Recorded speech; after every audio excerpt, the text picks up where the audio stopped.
A flet fëmia yt me fjali që dëgjon nga këngët apo filmat? Ky është procesimi i plot gjuhësor. Janë 6 stade të zhvillimit të tij dhe unë do t'ja u shpjegoj me shembuj konkret. Stadi i parë është ekolalia. Qoftë e menjëhershme, fëmia e përsërit fjalin sapo e dëgjon, qoftë e vonuar e përdor dhe e përsërit fjalin një orë, një ditë, një javë deri dhe një vit pasi e ka dëgjuar apo mësuar. Le të marrim një shembull. Sa herë nxjerrim fëmijën kur del për të ikur nga terapia, i themi hajde ikim.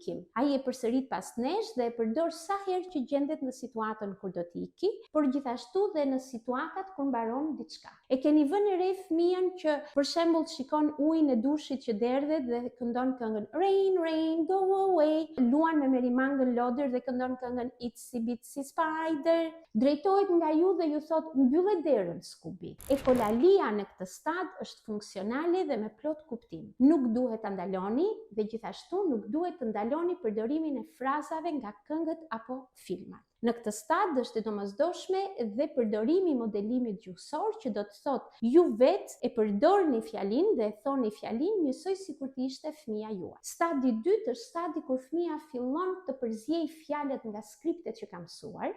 Për shembull, ka mësuar hajde ikim dhe luajnë me top dhe fillon të përdor hajde luajnë, ose ka mësuar hape derën dhe përdor gjithashtu për hape kutin. E ka mësuar fryj poçat, por e përdor edhe fryje të llombacen. Në këtë fazë vazhdon të jetë i rëndësishëm modelimi gjuhësor, por njëkohësisht duhet të dini të jepni kohë fëmijës në mënyrë që në ritmin e tij ai të fillojë të përziejë fjalët nga skriptet që ka mësuar. Stadi i tretë është stadi magjik. Është stadi kur fëmia fillon hedh hapat e parë e përdorimit të gjuhës së vet personale. Për shembull, ai thot hajde me mua, të ikim, ose nuk ta marrësh, ose ti bjeri zile së mësuese Anjezës.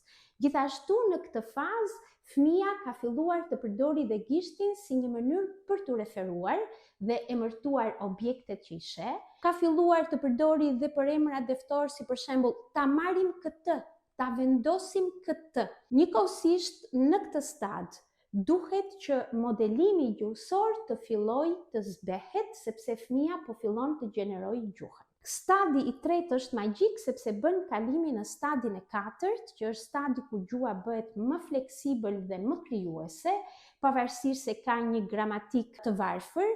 Në këtë rast, për shembull, fëmia fillon edhe thot nuk dua të ri këtu, të ikim, a ikim?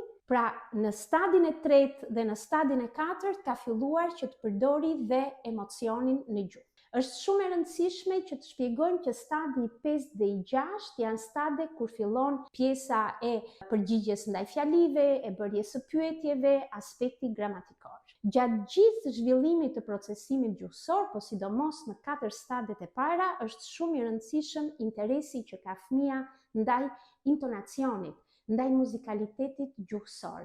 Është e rëndësishme për të jo vetëm çfarë thot, por edhe si e thot dhe sidomos kur e shoqëron dhe me emocion. Në Ajna ne punojmë me procesimin e plot gjuhësor sepse besojmë që fëmijët neurodivergjent kanë një mënyrë të tyre unike për të zhvilluar gjuhën dhe komunikimin. Në Ajna, mamat janë aleatë yt sepse i orientojmë, i mësojmë si të ndihmojmë fëmijën të zhvillojë gjuhën dhe ta zgjerojë gjuhën dhe komunikimin. Në Ajna ne besojmë që çdo tingull, çdo fjalë, çdo emocion është i rëndësishëm në zhvillimin gjuhësor të fëmijës. Ne mësojmë dhe ndihmojmë fëmijën nëpërmjet dashurisë dhe jo presionit ndaj zhvillimit të gjuhës.